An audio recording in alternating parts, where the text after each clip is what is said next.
Hey everyone, Admiral Seabass here for a short strategy video on France. And yes, that was sort of intended as a joke because, I mean, this is the French and it's a World War II game. And it's a very historical World War II game. Sorry, but the French are basically set up to fail if the Germans come at them in this game. There's not a lot the French can do, so that's why I'm going to make this short. I am going to go over their three victory objectives here. One is disarm Germany. They get one victory point if Germany has less than 24 IPPs at the end of the game. Eliminate communism. Score one victory if at the end of the game France does not have any Comintern troops adjacent to its home country, including in Spain. And maintain the empire. Score one if at the end of the game France has possession of all land zones she possessed at the start of the game that are worth one or more points. And France is in possession of all French home country.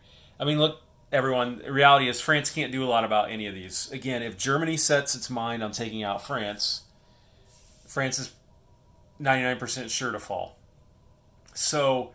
And in any case, they can't really do anything about the communists anyway, just like the Commonwealth and the U.S. can't, because they can't go to war with the communists until after Berlin falls. Disarming Germany is a very generic objective, which the French can't do a lot about if they've fallen. And they need somebody else's help to maintain their empire. So basically, these should be almost treated like Commonwealth and U.S. victory objectives instead of French. So if you're the Commonwealth, the U.S. player, keep an eye on these. But don't, if you're the French player, you're not really going to be able to do these on your own.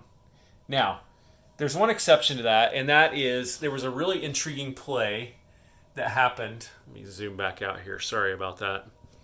In a recent game that Rank Carcass and General Hand Grenade played, where the German player focused exclusively on Russia, and as a result, basically ignored the French and fought the French to something of a stalemate for most of the game. Let me do this. And in that case, the French were a force, and I think General Hand Grenade was playing the French in that game, and it was really fascinating. I think it's too early to say whether that's going to be a standard move in this game. So I think there's two things the French should do as the French. First, when and if Germany invades you, take out as many German troops as you can.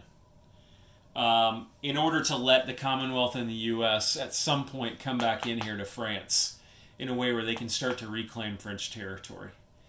I think in order to do that, artillery's got to be a big deal for the French, which is why in my solitaire game, the French are going to try to get advanced artillery.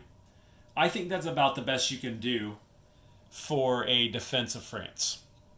In France. I mean, sure, you can move this guy up right here. You can get him up to here and maybe up into the front lines. You can move the guy from Hanoi and Saigon over here, and you can probably get him to Marseille by 1939 or so. You can build some stuff, but you only got $5 in income, and that's not going to go up very much. Here's the other thing I think you should do. As the French player, you can move your capital to Belgian Congo, I believe, after France falls. Let me double check that. Yes, that is correct. Belgian Congo is a really intriguing place to move, and here's why. See this naval base here? The Allies, like the United States maybe, can lend lease to the French even when after Paris has fallen. And it can follow this rail line up here to Belgian Congo. I've seen some games where the Free French have built up a nice little force here in Africa. And why is that important? Because remember, one of the Commonwealth objectives is to keep South Africa, Aden, right there, and Cairo. And if you're building colonial infantry here as the French player and then getting some lend-lease from the U.S., here, you can build up a nice little French force which can help the Commonwealth protect their stuff down in this area.